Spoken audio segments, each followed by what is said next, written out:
Mais qu'est-ce qui se passe? Quelle est cette polémique en concernant ce général? Ce que moi, je peux donner comme information et ce que je peux dire, voilà, au peuple africain, au peuple burkinabé et en particulier aux personnes qui m'ont envoyé des messages, qui voulaient avoir mon avis sur ça. Je vous dis, concentrez sur ce qui est l'essentiel. Point barre. Concentrez-vous sur ce qui est l'essentiel. Personne ne peut venir dicter ou dire à un pays de faire ce qu'il n'a pas envie de faire. On ne peut pas venir dire au président Ibrahim Traoré de ne pas faire ce qu'il a envie de faire. Et le problème est que la différence entre le président Ibrahim Traoré et les autres présidents, by the way, c'est que il est aimé, il est soutenu par son peuple. Et tant que le peuple et les Burkinabés en particulier et les Africains en général apportent leur soutien inconditionnel au président Ibrahim Traoré, je le dis haut et fort, que ça soit clair, net, limpide, comme l'eau de roche dans la tête de tout un chacun, que personne ne peut venir déstabiliser le Burkina tant que le peuple burkinabé est là et qu'ils apportent leur soutien inconditionnel au président Ibrahim Traoré. Ce qui concerne ce monsieur, les gens m'ont demandé c'est voilà, qu'est-ce que ce monsieur fait. Je vais vous donner une information, peut-être que vous n'avez pas. Mais ce que je peux dire, c'est que comment on le dit, organisation qu'on appelle Africom est déjà sur la liste de Donald Trump. Je vais lire ici et je vais citer. AfricaBusinessInsider.com a dit, The Trump administration is considering downsizing the US Africa Command in Pentagon. Et ils nous disent que le Trump administration est en train de faire un executive action to dismantle US Africa Command, AFRICOM, transferring under European Command. Ok, je vais rendre le message très court et je vais vous expliquer réellement ce qui se passe. Oui, c'est quelqu'un qui est américain, oui, c'est quelqu'un qui est un général d'ici. Mais l'administration Trump déjà, parce que j'ai vu certaines personnes qui ont même blâmé Trump, qui disent non mais Trump même, il commence à se mettre dans les histoires. Il faut que vous compreniez que Trump vient tout juste de prendre fonction, voilà, et il y a certains trucs qu'il a dit qu'il allait le faire. Et cette organisation qu'on appelle AFRICOM est une organisation, voilà, voilà que Trump même qui travaille avec le Pentagone, que Trump même cherche à anéantir quelque part, à se débarrasser de cette organisation de AFRICOM. C'est ce que vous ne comprenez pas et c'est cette information que je vais partager avec vous. Je ne suis pas en train comment on le dit, de dire quelque chose qui n'est pas vrai. Voilà le post qui est sur ma page. Vous pouvez aller Google. C'est peut-être en anglais, mais vous pouvez traduire ça. Et que Trump est en train d'essayer de voir des moyens à même éliminer AFRICOM et emmener AFRICOM quelque part à s'intégrer dans une autre organisation qu'ils appellent EUCOM. EUCOM. Et basé sur cela, qu'est-ce que EUCOM fait? On nous dit que EUCOM, according to multiple sources familiar with the command, is believed to be part of Mr. Trump's goal of downsizing the Pentagon, eliminating the bureaucracy and withdrawing U.S. troops from certain places in Africa. Donc, on nous dit que cette organisation-là, Trump même veut se débarrasser de ça. C'est déjà un. Et de deux, il veut diminuer même les troupes, les militaires sur le territoire africain. C'est ce que le poste en train de dire et ce sont les informations qui sont sorties. Donc c'est pour cela que je vous dis, ne vous laissez pas intimider, ne vous laissez pas malmailler, ne vous laissez pas distraire, ne vous laissez pas, comme on le dit, parce que je vois que le gouvernement de Ouattara est en train de prendre des photos, voilà, donner l'impression que oui, voilà, c'est gâté pour les autres, les Américains sont avec nous. Je vous dis tranquillisez. Tranquillisez-vous. C'est plus fort, c'est plus dit que ce que vous pensez. C'est pas parce que quelqu'un allait faire que cela veut dire que les Américains sont avec Ouattara. Aucune puissance étrangère ne peut être avec Ouattara à part la France. Pour le moment, en tout cas, moi, c'est ce que je peux dire. Peut pas être avec Ouattara. Parce que Ouattara, c'est un bandit, un brigand, un sanguinaire, comment on appelle, un dictateur de tous les sangs. Celui-là même qui a dit, je frapperai son pouvoir moribond et il tombera. Un coup d'état, c'est un pushiste. Oui, je le dis, ouais, et fort à qui veut l'entendre que c'est un pushiste parce que il a encore essayé de déstabiliser le pouvoir du président Ibrahim Traoré et celui-là même qui a mis 49 soldats, 49 brigands dans un vol pour les emmener au niveau de Bamako. Donc nous devons rester concentrés, restons focalisés, regardons ce que nos différents leaders sont en train de faire. Ne prêtez pas attention à Ouattara. Ouattara est habitué à profiter d'une situation pour se donner l'impression que les gens sont avec lui. Tout ça, ça fait part du bluffing. Tout ça, ça fait part de l'intimidation. Tout ça, ça fait part d'une manière de vouloir se vendre et donner l'impression que les Américains sont avec lui. Le poste le dit que Trump essaie même d'enlever certaines troupes américaines au niveau de l'Afrique. Donc, on ne peut pas enlever des troupes américaines sur le territoire africain.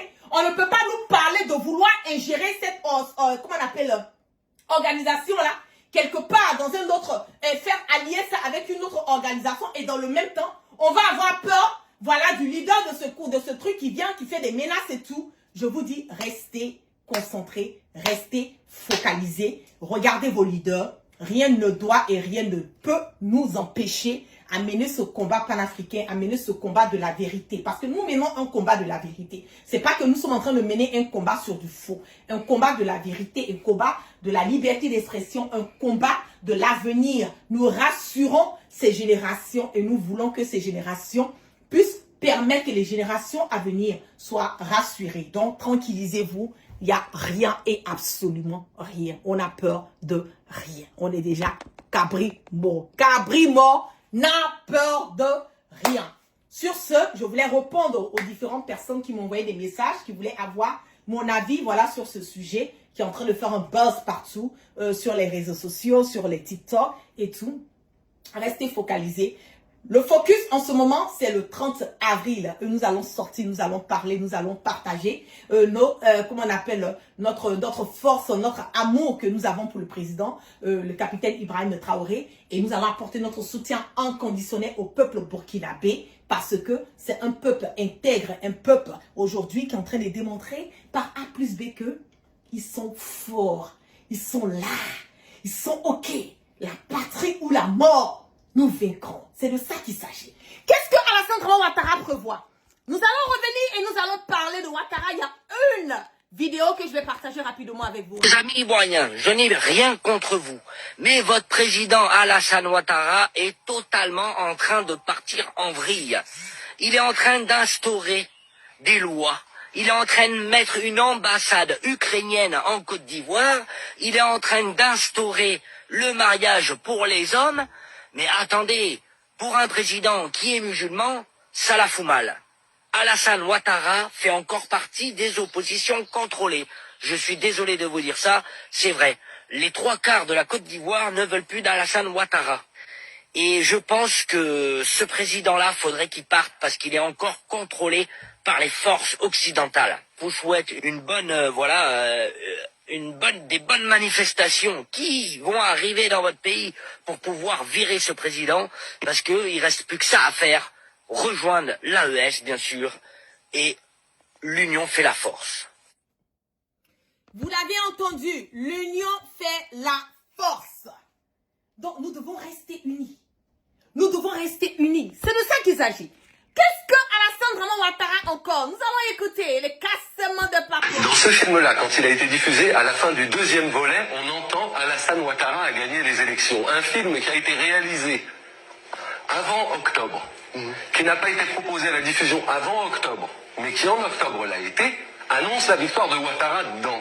Bon, expliquez-moi comment c'est possible techniquement. Le Conseil constitutionnel est le seul habilité à proclamer, et deux ambassadeurs, l'ambassadeur français et l'ambassadeur des États-Unis, sont venus extraire M. Bakayoko de la CEI pour l'amener à l'hôtel du Golfe. Et vous imaginez, Ahmed, que les résultats de l'élection française puissent être donnés au Crillon ou au Meurice? Ça aurait quel sens? Ça n'en aurait pas. Est-ce que vous savez aussi que Nicolas Sarkozy, en faisant fi et au mépris de toutes les conventions et de toutes les pratiques d'État à État, écrivait des courriers au président de la CEI pendant qu'elle était en délibération?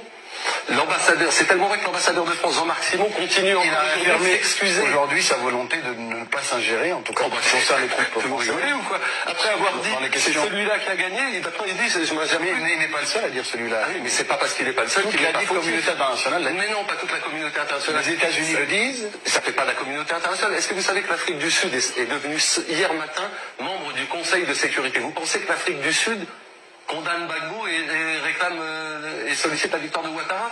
Vous savez bien que non. La Chine ne tient pas ce discours-là, la Russie ne tient pas ce discours-là, et depuis l'arrivée de Roland Dumas et Jacques Vergès, il ne m'étonnerait pas que des pays du Maghreb, Qui réclament le recomptage des voix. absolument, il ne m'étonnerait pas que des pays du Maghreb, de l'Amérique du Sud et du monde arabe plus largement deviennent des soutiens à Gbagbo. Et on reparlera de la communauté internationale à ce moment-là. Jonathan Goodluck a reçu 11 coups de fil en une journée du président Sarkozy. C'est-à-dire, en ce moment, le président de la République française non seulement exaspère les Africains, mais humilie les Français. C'est pas possible qu'un président français appelle 11 fois, sinon un boy, un employé. On ne peut pas appeler 11 fois dans la journée pour insister quelqu'un qui est votre homologue, qui est votre équivalent. Et puis, entre nous soit dit, vous ne pensez pas que le Nigeria a d'autres soucis à régler en ce moment qu'aller faire la police en Côte d'Ivoire, eux qui ne sont pas capables de la faire chez eux, où les affrontements entre chrétiens et musulmans sont sanglants, et probablement dans des proportions plus importantes qu'en Côte d'Ivoire en ce moment. Vous entendez toutes les manigances que Alassane Draman Ouattara et Sarkozy ont eu à faire pour installer Ouattara à la tête de la Côte d'Ivoire. Mais malgré le fait que Ouattara est installé, malgré le fait que certaines personnes ont mené le combat, ont mouillé maillot, ont sacrifié leur vie, d'autres d'entre eux, Ouattara aujourd'hui est devenu un dictateur, aujourd'hui comme un pharaon, qui n'entend rien, qui ne voit rien, bien au contraire, et qui passe son temps à vouloir incarcérer, à vouloir tuer, à vouloir poser des parfaits et gestes pour mener la Côte d'Ivoire encore à s'assombrir. Et aujourd'hui, nous voyons qu'il n'y a pas de démocratie. L'opposition n'a pas droit à la parole. Les gens ne peuvent pas sortir, hausser leur voix. Quand tu dis quelque chose qui ne part pas dans le sens de Ouattara, automatiquement tu es incarcéré. Nous voyons des encagoulés qui sont dans les, comment on appelle, dans le pays aujourd'hui, qui se permettent de venir à 1h, 2h, 3h du matin dans la maison des différents opposants pour les enlever. Nous voyons des enseignants qui sont incarcérés parce qu'ils ont demandé simplement une prime de vous à moi. Est-ce que vous pensez que les États-Unis peuvent voir ça et puis vouloir venir cautionner la bêtise de Ouattara? Je vous dis, tranquillisez-vous. Foyez qu'un foyer. Il n'y a pas quelqu'un qui va venir nous intimider, qui doit intimider les Africains. C'est de ça qu'il s'agit. Personne ne peut intimider les Africains et personne ne doit intimider les Africains. Nous allons écouter ce que Marine Le Pen nous parle des crimes du chef rebelle Alassane Ouattara. Voilà, c'est Marine Le Pen qui le dit, on écoute. Moi, ce qui me frappe, c'est que j'ai le sentiment dans la justice internationale qu'il y a les bons criminels de guerre et les mauvais criminels de guerre. J'ai vu qu'il y a quelques jours, M. Sarkozy, qui a contribué à mettre en place M. Ouattara, était présent à ses côtés pour son investiture. Or, Amnesty International considère que les armées de M. Ouattara se sont rendues coupables de crimes de guerre et de crimes contre l'humanité. Mais M. Ouattara n'est pas poursuivi par la justice internationale. Mais justement, le sera-t-il? C'est toute la question de savoir si nous ne sommes pas toujours dans la justice des vainqueurs et si les intérêts qui sont en jeu correspondent réellement à des intérêts de justice. Nous verrons donc si M. Ouattara doit répondre des crimes qui ont été incontestablement commis par son armée. Vous avez entendu? Marine Le Pen dit que Ouattara n'a qu'à les reprendre aux crimes qui ont été comment on appelle, créés par son armée. Mais il n'a qu'à les reprendre à Marine Le Pen. Il a peur de quoi?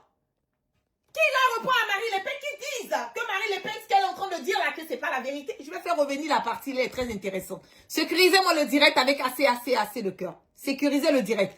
On va faire revenir un tout petit peu encore cette partie pour que les gens puissent comprendre que l'heure est grave. Justice internationale, qu'il y a les bons criminels de guerre et les mauvais criminels de guerre. J'ai vu qu'il y a quelques jours, M. Sarkozy, qui a contribué à mettre en place M. Ouattara, était présent à ses côtés pour son investiture. Or, Amnesty International considère que les armées de M. Ouattara se sont rendues coupables de crimes de guerre et de crimes contre l'humanité. Mais M. Ouattara n'est pas poursuivi par la justice internationale. Mais justement, le sera-t-il? C'est toute la question de savoir si nous ne sommes pas toujours dans la justice des vainqueurs et si les intérêts qui sont en jeu correspondent réellement à des intérêts de justice. Nous verrons donc si M. Ouattara doit répondre des crimes qui ont été incontestablement commis par son armée. Ok. Quand je vous dis que Ouattara a peur de partir à la CPI, c'est la raison pour laquelle Alassane Ouattara ne veut pas lâcher le pouvoir. C'est la raison, pour ne pas dire les raisons. Ouattara ne veut pas lâcher le pouvoir parce qu'il sait qu'il a commis beaucoup de crimes. Il sait qu'il y a un lourd dossier qui est sur lui. Et aujourd'hui, nous voyons bien que Sarkozy même, il est dans peur. Lui-même, il est en train de se chercher. Donc, il ne peut pas venir et couvrir encore Ouattara. Ouattara sait que le jour qu'il n'est plus président de la République de la Côte d'Ivoire, ce même jour-là, il y a déjà une plainte qui est déposée à la CPI contre Ouattara. Il sait très bien qu'il aura à répondre. Et les proches de Ouattara savent aussi que le jour que Ouattara n'est pas là, eux aussi, ils sont dans du pain. Donc, ils sont obligés de se maintenir. Je vous ai déjà dit que Ouattara veut mourir au pouvoir. C'est la seule et l'unique manière pour lui de pouvoir se rassurer qu'il ne partira pas en prison. C'est de mourir au pouvoir. Sinon, normalement, quand on se dit qu'on est majoritaire, quand on se dit qu'on a le pouvoir, quand on se dit qu'on a les armes, quand on se dit qu'on a telle ou telle personne avec nous, normalement, on n'a pas peur. Normalement, ça ne doit pas être compliqué pour Ouattara de mettre le président Laurent Gbagbo sur la liste électorale. Ça ne doit pas être compliqué pour lui de mettre Guillaume Soro sur la liste électorale. Et ça ne doit pas être compliqué pour lui d'organiser des élections libres et transparentes pour que les Ivoiriens puissent faire leur choix et élire la personne qu'ils veulent. Mais si vous voyez que Ouattara s'entête à refuser de mettre le nom de ses leaders sur la liste électorale, il refuse de faire l'audit de la liste électorale, vous pensez que quelle est la raison? La raison est que il sait qu'il ne peut pas gagner des élections en Côte d'Ivoire. Il le sait. 2020, il sait très bien que c'est parce qu'il a eu sa marcouille que KKB est venu le sauver. Il le sait très bien. Donc 2025 là, ça passe ou ça casse. Ouattara le sait. Il le sait. Et la France n'a pas du tout approuvé le 4e mandat de Ouattara. Vous voyez aussi maintenant avec ce qui se passe avec Thiam. Ça, c'est un autre béret encore. Parce que, qu'est-ce qui va se passer? Ils ont refusé de donner la nationalité à Thiam. Thiam aussi, il a ses amis aussi qui sont allés les Macron. Ouattara, c'est dans le même trou. Donc, comment est-ce que vous-même, quand vous appuyez, vous regardez là, vous pensez que la Côte d'Ivoire pourra aller à des élections? Je ne pense pas. Je vous ai déjà dit, il y a un moment de cela que, en aucun cas, nous pouvons aller à des élections libres et transparentes tant que Alassane Dramane Ouattara n'organise pas des élections transparentes et qui ne met pas le nom du président Laurent Gbagbo et du leader Guillaume Soro sur la liste électorale. Tant que Ouattara ne fait pas cela, la Côte d'Ivoire ne pourra pas aller à des élections. Ça, c'est clair, net et limpide. Je le dis à qui veut l'entendre. Clair, net et limpide. Nous ne pouvons pas aller à des élections tant que ce volet n'est pas encore résolu. Et aujourd'hui, ne l'oubliez pas, hein, la communauté internationale regarde Ouattara. L'ONU était là-bas, non? Pourquoi est-ce qu'il a repoussé son congrès en juin? C'est parce que la pression est en train de monter. Est-ce que le fait qu'ils disent qu'ils ne veulent pas qu'il y ait des sorties sur le territoire ivoirien, est-ce que ça va empêcher les opposants? C'est de ça qu'il s'agit. Si nous avons affaire à un dictateur qui ne veut pas que nous exerçons notre droit, notre devoir, qui est la liberté d'expression, mais les opposants vont faire ce qu'ils ont à faire. Ils vont faire ce qu'ils ont à faire. Est-ce que Ouattara va vouloir tuer tous les Ivoiriens? On le regarde dans ce sens. Donc aujourd'hui, vouloir dire que, ah bon, il y a un général américain qui est venu, voilà, les Américains sont avec Ouattara, je vous dis, tranquillisez-vous. Tranquillisez-vous, je vous en prie. Il n'y a pas un général qui peut venir créer un bang-bang quelque part ici. Non, non, non, non. Pas du tout. Pourquoi? Pourquoi? Parce que le président Ibrahim a fait quoi? Lorsqu'on se plaint, ça sort du sous-sol des qui? C'est le sous-sol des Burkinabés. Est-ce que c'est le sous-sol des Américains? C'est le sous-sol des Ivoiriens? C'est le sous-sol des Français? C'est le sous-sol des Burkinabés. Quelque chose que vous-même vous avez dans votre sous-sol, que vous-même là, Dieu vous a donné ça naturellement. Comment quelqu'un peut venir pour venir vous dire comment vous devez gérer la chose? Moi, en fait, c'est quelque chose que Je ne comprends pas et je vous dis tranquillisez-vous. Tranquillisez-vous. Est-ce que s'il y avait de l'or qui était dans le sous-sol américain ou dans le sous-sol français, les Africains allaient venir leur dire « Ah, oh là, vous ne savez pas bien l'utiliser. Non, on voit que vous fassiez comme si vous fassiez comme ça. » Je ne pense pas. Je ne pense pas. Personne ne peut venir dire au Burkinabé, personne ne peut venir dire à Ibrahim Traoré ce qu'il doit faire, comment il doit gérer son pays. Et je le dis, le président, le capitaine Ibrahim Traoré il a le soutien de son peuple. Il y a une différence. Alassane Ouattara n'a pas le soutien des Ivoiriens parce que c'est un dictateur sanguinaire. Mais le capitaine Ibrahim Traoré, il a le soutien du peuple burkinabé. Normalement, c'est le peuple qui doit se plaindre. Pour dire, voilà, nous, on ne veut pas comme ci. Nous, on ne veut pas qu'on utilise l'or. Nous, on ne veut pas comme ça. Nous, on n'est pas d'accord. C'est le peuple qui doit faire des sorties, des manifestations pour se plaindre, pour dire qu'ils ne sont pas d'accord avec la manière que le président Ibrahim Traoré est en train de gérer le pays. Mais le même peuple là sort. Président, on est avec toi. Président, on met avec toi. Président, la patrie ou la mort, nous vaincrons. Mais maintenant, vous là, votre problème, il est où? Il est où? Normalement, il ne doit pas avoir de problème. Normalement, il ne doit pas avoir de problème. Mais je le dis que Ouattara, le dernier kata qu'il a eu à faire, déstabilisation, le coup d'état qui a déjoué, là, il veut couvrir. Mais nous n'allons pas couvrir ça. Parce que le président Ibrahim Traoré a des preuves inattaquables. Les personnes qui ont été arrêtées ont tout vomi. On sait qui a planifié. On sait les armes qui sont rentrées. On sait l'argent qui a été donné aux personnes. On sait tout. Le président Ibrahim Traoré a toutes les preuves inattaquables. Vous voyez qu'il ne part pas là. Ne pensez pas que c'est une faiblesse. Je le dis. Ne pensez pas que c'est une faiblesse, le fait qu'il ne parle pas. Le jour que le président Ibrahim Traoré va parler là, le jour qu'il va parler là, je le dis haut, fort, clair et limpide pour tous les Africains. Retenez bien, le jour que le président Ibrahim Traoré va parler là, la Côte d'Ivoire va secouer. Ne le sous-estimez pas. Ne le sous-estimez pas. Ce monsieur l'a dit dès le départ, lui là, il est prêt à mourir pour sa patrie. Il n'a peur de rien. Il n'a pas de vie.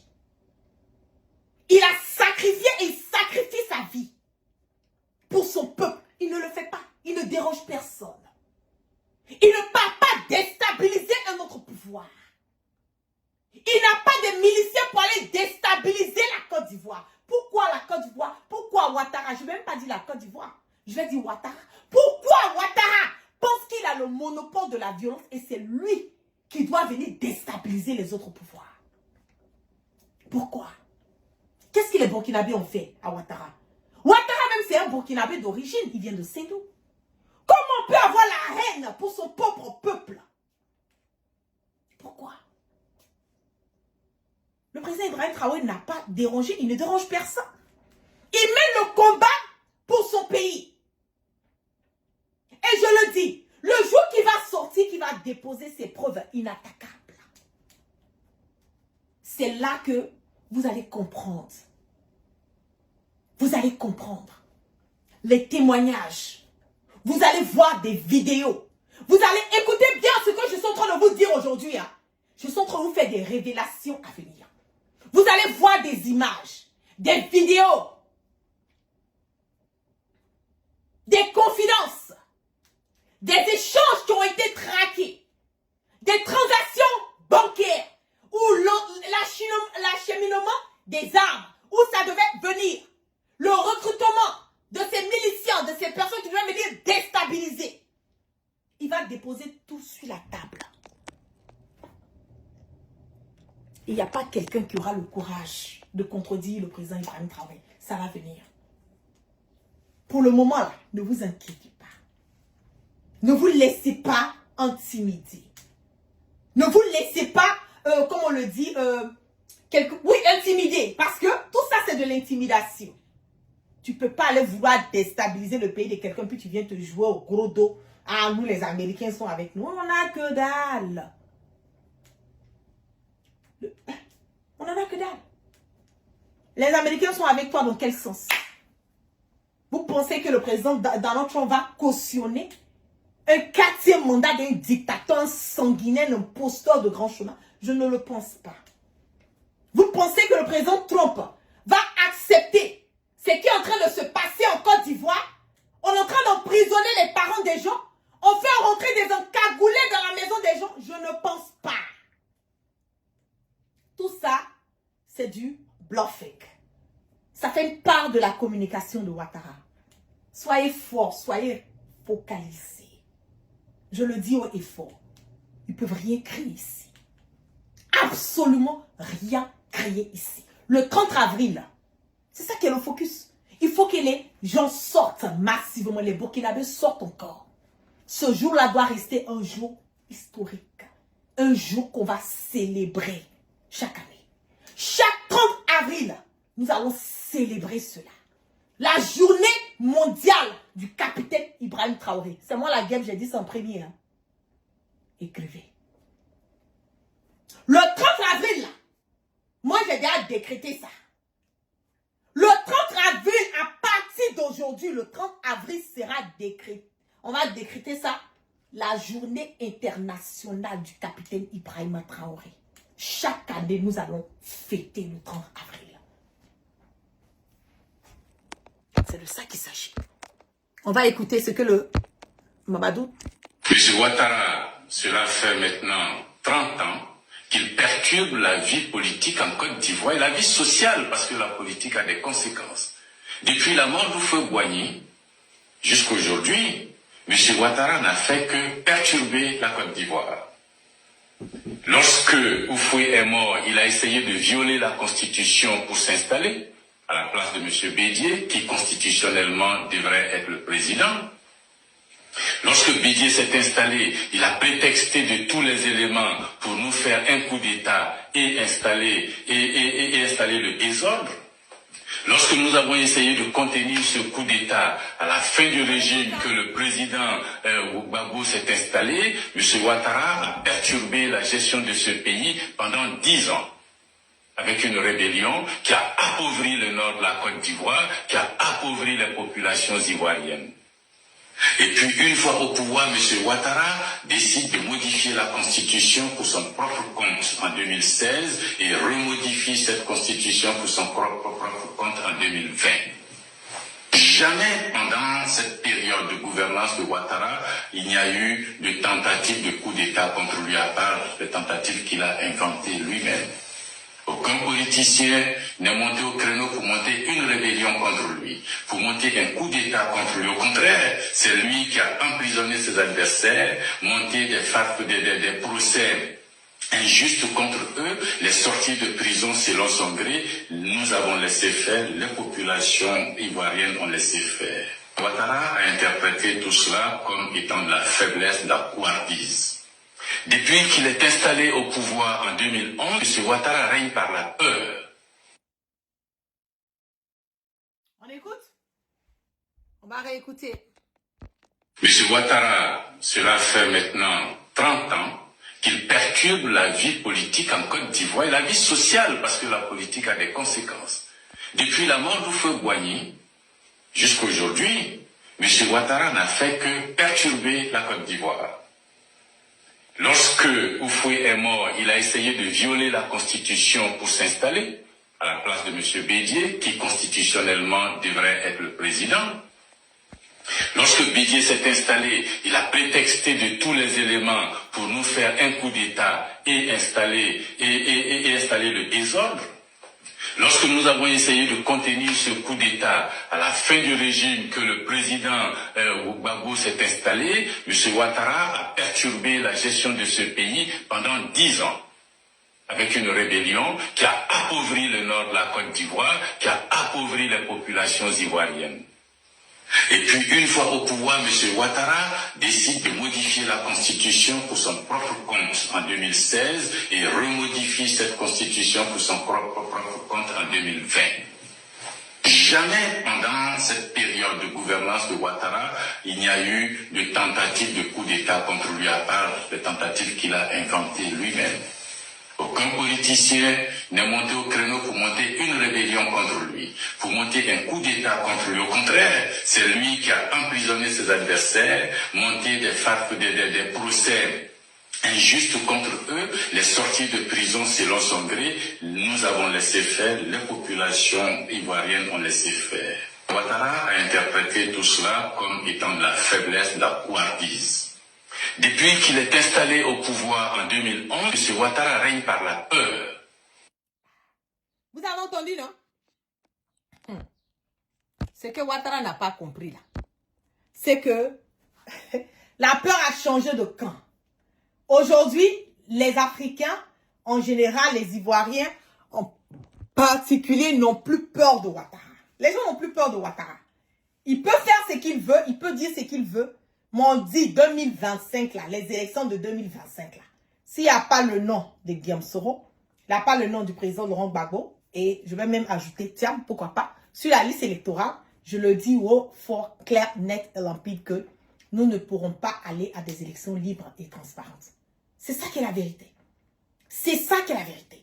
Et il va continuer à vouloir toujours chercher à déstabiliser le Burkina. Parce que Ibrahim Traoré est devenu un os dans la gorge de Ouattara. Il le dit. Et ce qui est un peu intriguant, ce qui fait rire, c'est que même au sein même de son parti, quand il a des réunions qui parlent d'Ibrahim Traoré, il dit, mais ce jeune-là, cet enfant-là, il est mal élevé, il est impoli. Comme moi, Ouattara, il peut venir dire qu'il va aller à l'encontre de ce que je dis. Mais c'est que Ouattara n'a pas compris que cette génération est une génération insoumise. Non, ne fait plus le suivisme. Hein. Le suivisme, là, c'est fini, c'est mort. Une génération insoumise, une génération consciente, qui veut faire la politique autrement, mais qui veut la faire intelligemment. Donc, nous n'allons plus accepter ce que nos parents ont accepté, nos grands-parents ont accepté dans le passé, là. Nous, on ne va plus accepter. Nous, aujourd'hui, on est là, on voit clair. Tout est là. Fafa.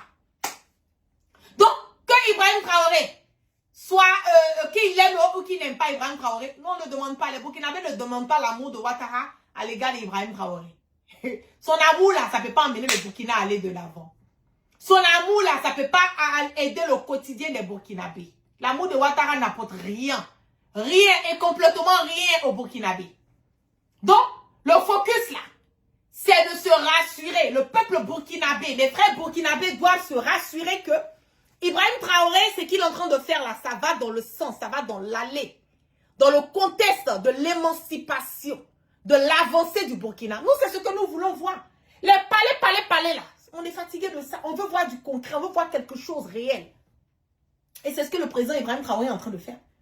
Je le dis, journée internationale, Ibrahim Traoré. Je l'ai dit, je suis la première à décréter ce jour-là. Cette journée, journée internationale Ibrahim Traoré. Chaque 30 avril, nous allons célébrer le capitaine Ibrahim Traoré. Pas seulement au Burkina, mais partout dans le monde entier. Nous le ferons. Vous avez tué Sankara. Mais Sankara est réincarné à travers Ibrahim Traoré. La mission qui devait accomplir, que vous l'avez empêché, le capitaine Ibrahim Traoré, par la grâce de Allah subhanahu wa ta'ala, va accomplir cette mission. Je suis sûre, certaine, qu'il y a du bon pour le peuple burkinabé. Continuez à apporter votre soutien. Continuez à prier pour le capitaine Ibrahim Traoré. Et by the way, je voulais lui dire que je lui souhaite le meilleur toujours, que la grâce de Dieu, du Tout-Puissant, du Allah subhanahu wa ta'ala, qu'il ait la main sur toi, capitaine Ibrahim Traoré, président, matin, midi et soir. Que la couverture divine soit sur toi, à tout moment et à tout endroit. Tu es une fierté, pas seulement pour les Burkinabés. Tu es une fierté pour le peuple africain. À travers toi, nous nous retrouvons. À travers toi, nous voyons l'amour de tous les Africains aujourd'hui. Parce qu'à vrai dire, aujourd'hui, Ibrahim Traoré n'a pas seulement réuni les Burkinabés, il a réuni beaucoup d'Africains. Regardez un tout petit peu sur les réseaux sociaux. Regardez sur les TikTok. Il est le président le plus influent aujourd'hui, la personne la plus influente aujourd'hui. On va expliquer ça comment. Que Dieu continue de t'élever. Que Dieu continue de mettre sa main et sa barricade sur toi. Tu auras toujours mon soutien inconditionnel. Tu le sais déjà. Toujours mon soutien inconditionnel. Parce que tu es dans la vérité. Tu es dans la vérité. Tu l'as dit. Tu n'accepterais pas plus jamais que le sang d'un Burkinabé coule en vain. Et c'est ce qui nous donne aujourd'hui la force et le courage de continuer à mener ce combat panafricain. Vive le président Ibrahim Traoré, vive l'AES, vive le peuple burkinabé. Je vous l'offre depuis ma position. Excellente soirée à tous et à toutes sous la protection divine. Que la grâce de Allah subhanahu wa ta'ala Allah soit sur tout un chacun et que Dieu dans sa miséricorde qui continue de pardonner nos péchés et qui nous amène le sens du discernement. Je suis fière du peuple burkinabé, je suis fière de tous ces Africains aujourd'hui qui mènent ce combat de la vérité et ce combat générationnel. Excellente soirée à tous et puis au fur et à mesure que je détiens les informations, je vais sortir et partager cela avec vous. Et n'oubliez surtout pas la journée internationale décrétée Ibrahim Traoré qui est le 30 avril à venir. Nous allons sortir partout dans le monde entier pour montrer encore au capitaine Ibrahim Traoré que nous le soutenons et qu'il a notre soutien inconditionnel. Vous passez une excellente soirée et puis je vous love. Peace out. Veuillez tout simplement vous abonner et activer la cloche de notification pour ne rien rater. Retrouvez KDV Africa sur YouTube, Facebook, TikTok.